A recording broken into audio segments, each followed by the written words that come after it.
Rockies. In fact, several inches may be likely. Yesterday, over towards the Alta Ski Resort, we had about 4 inches of snowfall there.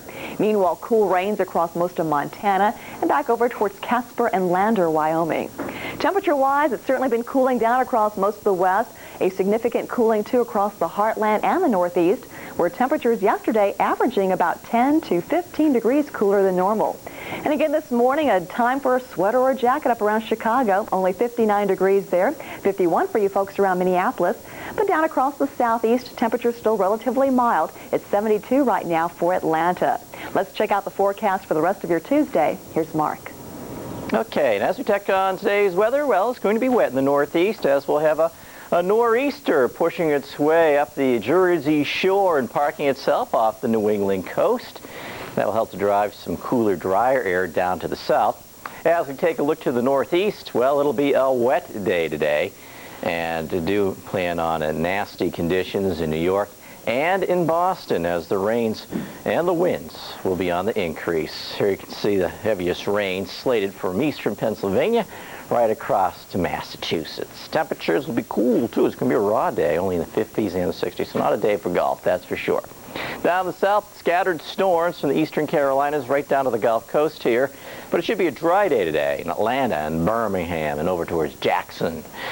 Thunderstorms, though, could be severe early this morning in eastern North Carolina, where the tornado watch does continue. Temperatures will be hot in Peninsula Florida and in South Texas, but as we travel north, fall-like air coming down to the volunteer state of Tennessee and Nashville and in Memphis. Looking north, well, it's still rather cool in the Midwest here with a lot of clouds lingering, but off to the west we'll see increased sunshine, Waterloo, Iowa, and also around Rochester and Minnesota. But as we continue west, slow-moving. Plan on, because now we show it on the 8s of every hour. Local on the 8s on the Weather Channel.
Fine-tuning those as we go through the morning and have probably some firm figures again by noon. Let's check the call from AccuWeather, and this is a case of a wet sponge. You know, when you have a dry sponge, you can put some water in it. Once it's wet, the water just flows off the sides, and that's what we have, saturated ground, and that's why we have so much concern about flooding in areas that have already been saturated and flooded. Let's go live on Sky 6. Here's the scene, Vine Street Expressway, Schuylkill Expressway. It's wet out there still. Be careful, and lots of flooded roads. 64 degrees right now, the relative humidity 97%, the barometer 29.67, starting to come back a little bit now. It's rising. Winds are north at 8 miles an hour, and the ocean temperature is 72 degrees. In the northeast, 66 degrees, 66 in Center City. The official airport number is 64. degrees. The exclusive AccuWeather 5-day forecast, we'll call it showers now on and off for the rest of the day. 68 degrees, the high temperature. It stays damp and cool with showers lingering into tonight, 58 degrees. And in fact, a shower or two still around tomorrow.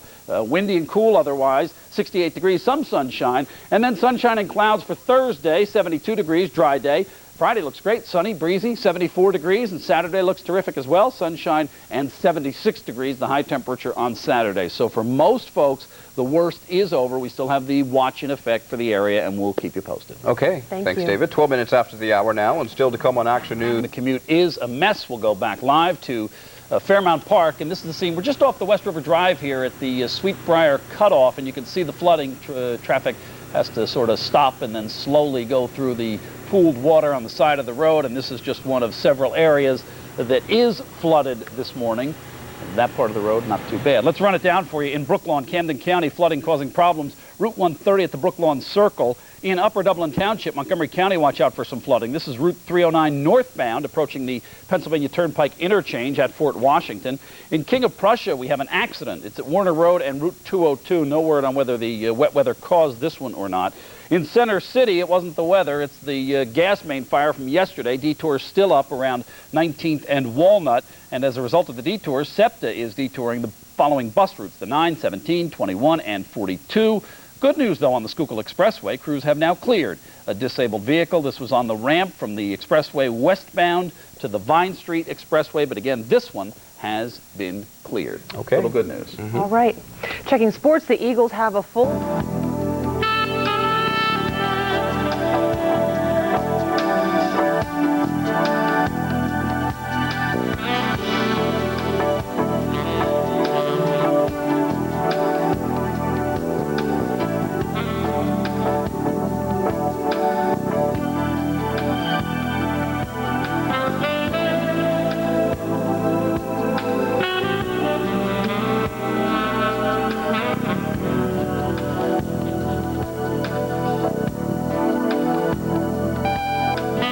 Looked wet today in the eastern United States, especially so here in the northeast as a large shield of steady rain moves up from the southwest.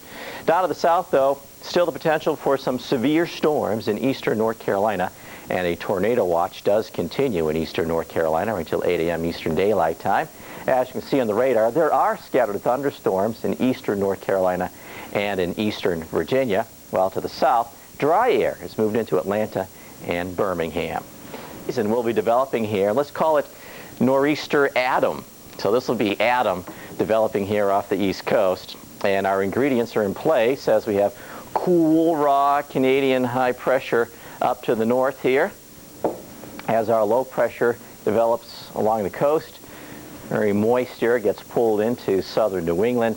Heavy rains will be the result. 1 to 3 inches over southeastern New England is expected. And the combination of the high in Canada and the low developing offshore means a pretty strong pressure gradient. So it's going to be windy and raw, especially tonight and tomorrow in the northeast. So here it comes.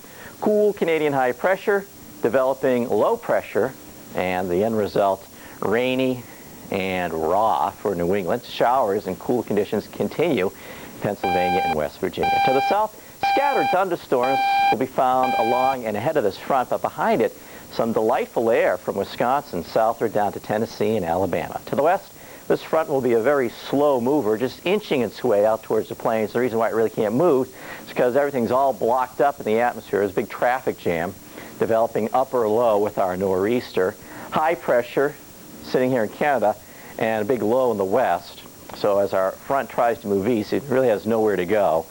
And with that low... Searching for relief. And picket signs are set to go up for a second day as the Philadelphia Orchestra continues its walkout. Tuesday morning, Dave Frankel's here with hopefully a dry AccuWeather forecast. David? Well, somewhere in the future. Yeah, drying. Let's show you what's happening outside right now as we go live to City Line Avenue, and the rain has tapered off here, although we still have some warnings and watches to tell you about. Flash flood warnings are in effect in Mercer County, New Jersey, and that is for the Assunpink Creek, and in Newcastle County, Delaware, for the Christina River. And there you see those flash flood warnings in effect until later on this morning, next couple of hours or so. Flash flood watch in effect at the moment for Pennsylvania, Philadelphia, Bucks, Chester, Delaware, and Montgomery counties. In New Jersey, Burlington, Camden, Gloucester, Mercer, and Salem counties. And in Delaware, Newcastle, and Kent counties.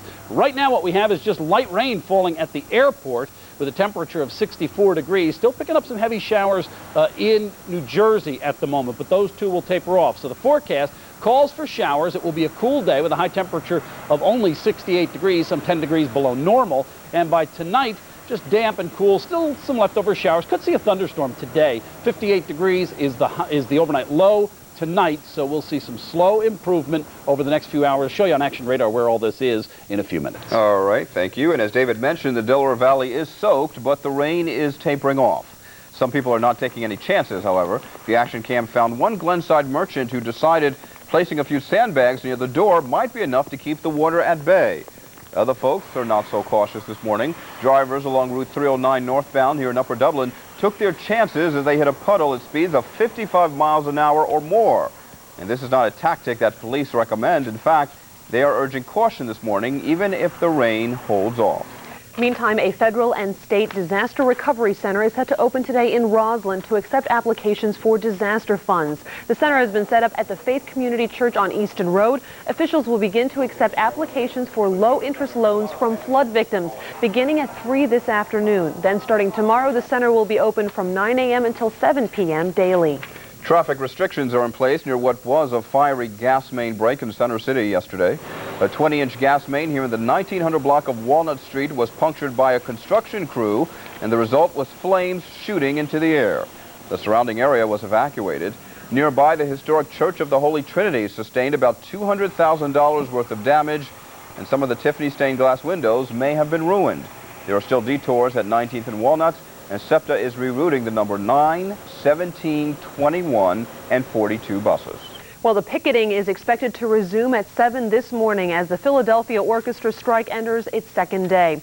The musicians hit the bricks yesterday in front of the Academy of Music after a unanimous strike vote Sunday night. They rejected a new 3-year contract that would have maintained the orchestra's place as one of the highest paid in the nation. But the musicians